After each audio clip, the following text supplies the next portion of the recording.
और 7वीं में सोच रहे थे टीचर बनने की। 12th में नीट में 95 मार्क्स।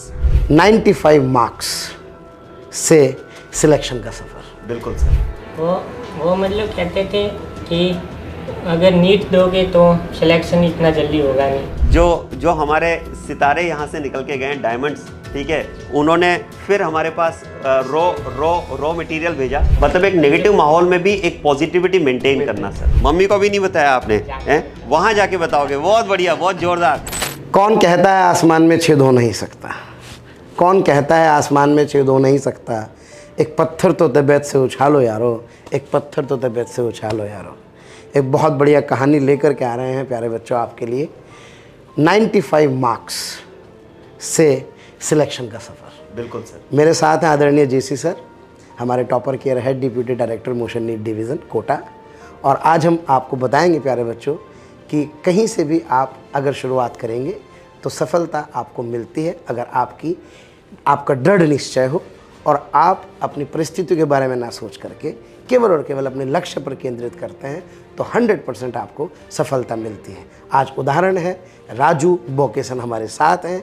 इन्होंने 95 मार्क्स से शुरू किया और आज ये सिलेक्शन की दहलीज पर आ चुके हैं, सिलेक्ट हो चुके हैं, मेडिकल कॉलेज में पहुंचने वाले हैं। तो बहुत बहुत शुभकामनाएं राजू आपको, आपके परिवार को। और मेरे साथ जेसी सर, आइए शुरू करते हैं। जी सर। राजू एक बात बताओ, मतलब मुझे ऐसा लगता है कि 95 मार्क्स आपके 12th के साथ में आए थे नीट में, ठीक है, और जैसा कि आपसे साल भर बात भी हुई है, ठीक है, और जो बातें आपने शेयर की है, तो 12th में आपके वहाँ पर स्कूल में बहुत सारी फैसिलिटीज़ नहीं थी, ठीक है, टीचर के भी कुछ ट्रांसफ़र होने की वजह से आपके कुछ चैप्टर्स भी रह गए थे, जैसा बायो में आप बता रहे थे। बायो में कितने चैप्टर्स हुए थे आपके वहाँ पर बेटा? 3 चैप्टर हुए थे। 3 चैप्टर हुए थे। ये स्कूल से रिलेटेड बात को डिस्कस करने का पर्पस केवल इतना सा है कि अगर कमियां कहीं पर है और हम उन कमियों को इग्नोर करके आगे बढ़े तो हमें कोई नहीं रोक सकता। जस्ट उस वजह से स्कूल को लेकर कोई डिस्कशन नहीं है। बट अगर 3 चैप्टर आपके बायो के वहाँ पर हुए और उसके बाद में फिर आपने बाकी चैप्टर्स बोर्ड्स के हिसाब से खुद ही तैयार किए बेटा? हाँ, खुद ही एक मैंने लाई थी बुक, उसमें शॉर्ट थे तो क्वेश्चन वगैरह पढ़ के हो गया। एक बुक आपने अरेंज की और उससे पढ़ करके सेल्फ स्टडी की। और बायो में आपके मार्क्स, आप क्योंकि राजस्थान बोर्ड से ही थे, तो बायो में मार्क्स 100 में से कितने हैं बेटा आपके? 80 मार्क्स सर, ठीक है। 3 चैप्टर के अलावा रेस्ट ऑफ द चैप्टर्स इसने कंप्लीट किए और 80 मार्क्स आपने वहाँ पर स्कोर किए। बहुत बढ़िया। और नीट भी साथ में आपने दिया? हाँ, वो दिया। नीट आपने दिया। और नीट के लिए कोई तैयारी की आपने वहाँ पर या सेल्फ स्टडी? नहीं, मैंने या 1 महीने पढ़ा था जी, तैयारी वगैरह की नहीं थी, ऐसे ही देने गया था। ठीक है। और कितने मार्क्स आए बेटा आपके नीट में उस साल, लास्ट ईयर? 95 मार्क्स नीट में सर। तो 12th में नीट में 95 मार्क्स, उसके बाद में फिर एक जुनून और परिश्रम, उसका सर मुझे ऐसा लगता है कि इससे बढ़िया मिश्रण राजू से बढ़िया, इससे बढ़िया उदाहरण कोई नहीं हो सकता कि जुनून और परिश्रम का जो मिश्रण, जो एक मिसाल इसने एक अपने सामने रखी है सबके सामने, ज़बरदस्त है। तो स्टार्टिंग से डॉक्टर बनना चाहते थे? नहीं, 2 महीने पहले सोचा है मैंने, एग्जाम चल रहा था बोर्ड का। हाँ, 2 महीने पहले। अच्छा, उससे पहले क्या सोचते थे, क्या बनना है? नर्सिंग करना था। नर्सिंग करना है। और 7वीं में सोच रहे थे टीचर बनने का। 7th में टीचर बनने का सोचा, फिर नर्सिंग का कब आया बेटा? 11th-12th में? हाँ, 11th-12th में आया कि नर्सिंग करनी है, ठीक है। और फिर उसके बाद में डॉक्टर बनना है, मतलब नीट दे करके डॉक्टर बनना है, क्योंकि ठीक है नर्सिंग के लिए भी कुछ कोर्सेज होते हैं, नीट के थ्रू भी हम जाते हैं, लेकिन डॉक्टर बनना है, MBBS के लिए हमें सीट कैप्चर करनी है। ये कब तुम्हारे अंदर जुनून आया? ये 2 महीने पहले ही। 2 महीने पहले। उसके पीछे कुछ रीज़न तुम्हें लगता है कि ऐसा कुछ हुआ जो एक टर्न हुआ आपका, मतलब आपने सोच को बदला नर्सिंग से डॉक्टर बनने के लिए? वो सर है ना, पहले मतलब डाउट रहता था करना क्या है। टीचर थे, क्लास टीचर, उनका भी बच्चा अब कर रहा है MBBS, तो बहुत मोटिवेट किए। उन्होंने बोला 3 ही किताबें पढ़नी है, तो फिर आ गया मैं। और फिर मेरे चाचा जी अभी टीचर हैं, तो उन्होंने बोला नीट करवा दो। लेकिन जब मैंने उनको पूछा, जब मैं आने वाला था 10 दिन पहले, तो बोला वेटरनरी करेगा बाहर तो वेटरनरी कर, वरना बाहर रहना पड़ेगा। पहले मेरी सुनी उन्होंने, फिर मैंने बोल दिया मैं तो आ गया, मुझे तो MBBS ही करना है। स्कूल टीचर का सर देखो कितना बड़ा रोल होता है सर, इसमें कोई डाउट नहीं है, ठीक है। उन्होंने आपको मोटिवेट किया। और आपकी क्लास के बच्चों का क्या रहता था, वो भी यही रहता था कि हम MBBS करेंगे या क्या, वो किस तरह से बात करते थे आपसे? वो मतलब कहते थे कि अगर नीट दोगे तो सिलेक्शन इतना जल्दी होगा नहीं। अच्छा, सिलेक्शन नहीं होगा, मतलब एक नेगेटिव माहौल में भी एक पॉजिटिविटी मेंटेन करना सर, ये एक बहुत बड़ी बात है। और 95 का सफ़र आपने वहाँ से अपनी जर्नी स्टार्ट की, कोटा आप आए, तो मोशन कैसे चुना बेटा आपने? मतलब मोशन में आप आए, मोशन में आपने एडमिशन लिया, किसी ने आपको बताया था मोशन के बारे में? नो, मेरे चाचा जी ने बताया। चाचा जी ने बताया आपको? आपके चाचा जी भी यहीं से पढ़े? यहीं से पढ़े, अच्छा अच्छा अच्छा, यहीं से पढ़े। कौन से ईयर में पढ़े बेटा?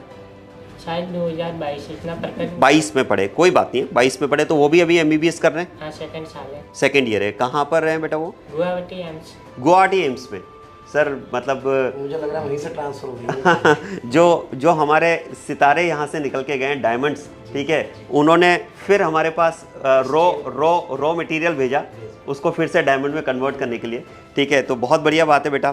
तो अब आपके अभी कितने स्कोर है नीट में? 563 विद कैटेगरी। तो मतलब डेफिनेटली आपको MBBS सीट मिलने वाली है, इसमें कोई शक और संशय वाली बात है ही नहीं, ठीक है।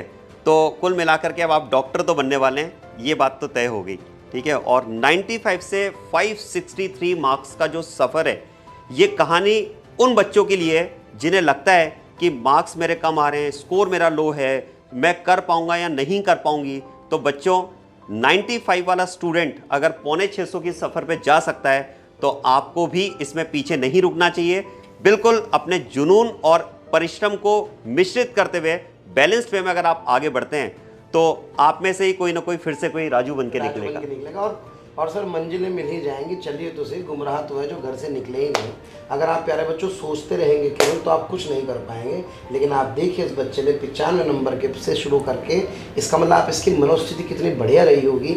इसने कभी सेल्फ डाउट जैसी चीज़ ही नहीं करी। मैंने सोचा ही हम नहीं, तो सेल्फ डाउट में घिरे रहते हैं। बिल्कुल वही वाली बात है कि हम कर पाएंगे नहीं कर पाएंगे, बहुत सही वर्ड है सर। सेल्फ डाउट आपको कहीं ना कहीं रोकता है चीज़ें करने के लिए।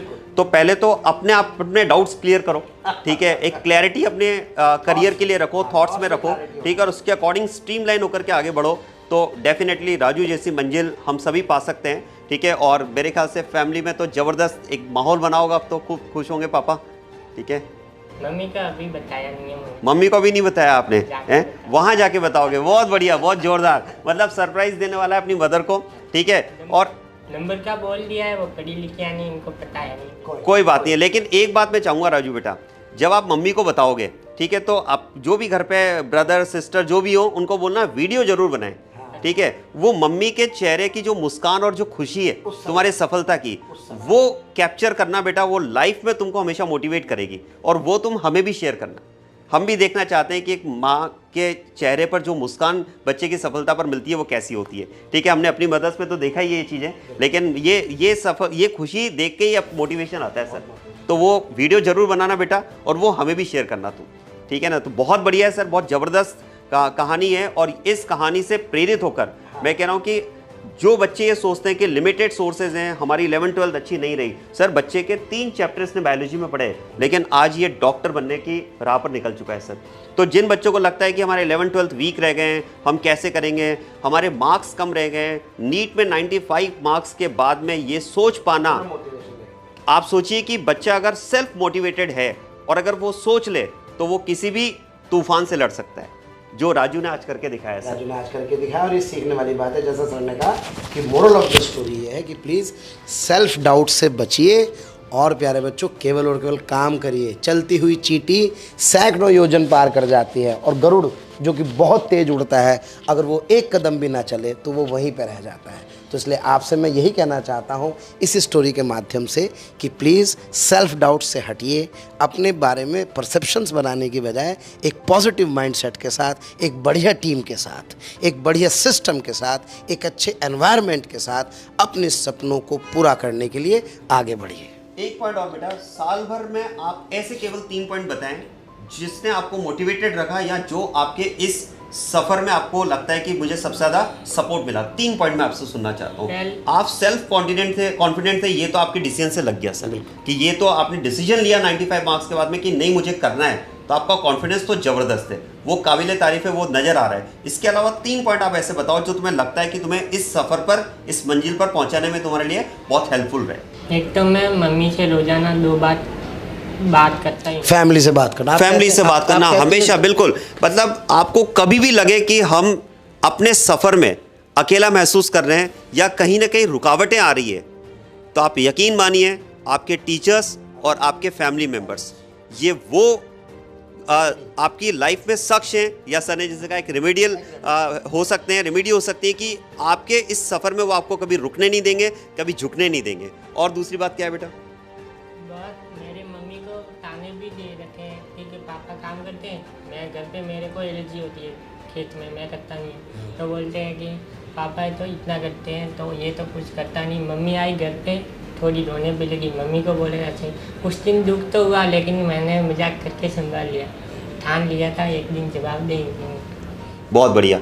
और दूसरी बात ऐसी क्या लगती है कोटा में आकर तुमने किस तरह से अपनी जर्नी को कंटिन्यू रखा कि आज इस मुकाम पर हो बेटा? मैंने मतलब टीचर कहते थे ना, वो तो मानना ही है। टीचर जो कहते हैं वो तो मानना ही है, मानना ही है। ये बहुत बढ़िया बात है कि जो टीचर्स, जो मेंटर्स आपके हैं, जो आपको गाइड कर रहे हैं, उनको ब्लाइंडली फॉलो करो, क्योंकि अगर आपके सिलेक्शन में सबसे ज़्यादा खुशी होती है तो आपके और आपके पेरेंट्स के बाद में आपके टीचर्स को होती है, तो उन्हें तो बिल्कुल ब्लाइंडली फॉलो करना है। और क्या लगता है बेटा? एक बात और बताओ जो तुम्हें लगता है, सब्जेक्ट को लेकर कभी कोई दिक्कत तो नहीं हुई तुम्हें? मतलब दिक्कत मेरे को हुई, लेकिन मैंने बार बार पढ़ा नहीं, तो वो बार बार पढ़ो, रिवीजन हो जाता है, दिमाग में बैठ जाता है। बार बार चीज़ों को रिवाइज करो, कोई चीज़ आपको डिफ़िकल्ट लग सकती है। एक्चुअली क्या है सर, बच्चों की जब वो पढ़ना स्टार्ट करते हैं तो सब्जेक्ट में अपने आप ये एक नेचुरल चीज़ है कि प्रायोरिटी बन जाती है कि ये मेरा सबसे अच्छा सब्जेक्ट है, ये उससे थोड़ा मीडियम है और उससे लो है। तो बच्चे क्या, जो सबसे नीचे प्रायोरिटी पे सब्जेक्ट होता है उसको कहीं ना कहीं उससे कटने लगते हैं। लेकिन अगर ये आप ठान लो कि मुझे हर सब्जेक्ट में इक्वल पेस के साथ में मेहनत करके आगे बढ़ना है, और जो सब्जेक्ट आपको डिफिकल्ट लगता है उसको अगर आप रिपीटेडली पढ़ोगे, जैसा राजू कह रहा है कि रिपीटेडली अगर आप पढ़ोगे तो अल्टीमेटली चीज़ें आपको समझ में आने लगेगी। बिल्कुल सही बात। तो सर ये बहुत ही बढ़िया और बहुत मोटिवेटिंग, बहुत सीखने वाली बात है। तो पहली चीज़ तो 95 नंबर से सफ़र की शुरुआत करना, दूसरी चीज़ जैसा सर ने बताया माता पिता से बात करना, तीसरी चीज़ अपने अध्यापक, अपने सिस्टम पर पूरी तरह से विश्वास रखना और कभी भी सेल्फ डाउट नहीं करना। जैसे सर बहुत बढ़िया सवाल आपने पूछे इस मंच के माध्यम से, मुझे ऐसा लगता है जो बच्चे इस इंटरव्यू को देख रहे होंगे वो कहीं ना कहीं इस बच्चे से प्रेरणा लेंगे और देखेंगे कि जो 95 नंबर से 563 नंबर कैटेगरी का सफ़र है, ये एक कमाल का सफ़र। और दूसरी बात सोचिए सर, आप सोचिए बच्चे के पास फैसिलिटी के नाम पे कुछ भी नहीं था। बिल्कुल सर। आप सोचिए मतलब ऐसे समय में चीज़ें कर पाना, इसका मतलब ये इसकी दृढ़ता है, ये इसकी मानसिक जो स्टेबिलिटी है वो है। अगर ऐसी परिस्थितियां ही हमें, मुझे लगता है शायद आगे बढ़ने के लिए प्रशस्त करती हैं हमारा राह, और हमें इसी तरह से चीज़ों को करके आगे बढ़ते रहना चाहिए। और राजू बेटा अब एक वादा चाहिए तुमसे, ठीक है, कि तुमने जिस सफ़र को यहाँ पर कंप्लीट किया और आगे अब जिस सफ़र में आगे बढ़ रहे हो, ठीक है, तो तुम्हें भी बच्चों को मोटिवेट करना है, ठीक है। ये बिल्कुल बताना है कि लिमिटेड रिसोर्सेज में भी अगर हम एक अच्छी जगह पर जुड़ करके और पढ़ाई करें तो मंजिल हम पा सकते हैं, ठीक है। और आगे पूरा सेवा भाव के साथ में अपने डॉक्टर प्रोफेशन को पूरा करना है बेटा, ठीक है। एक अच्छे इंसान, एक अच्छे डॉक्टर बन करके पूरे भारत देश की सेवा करनी है आपको, ठीक है। Wish you all the best. और सर जैसा हम कहते हैं कि मोशन है तो भरोसा है।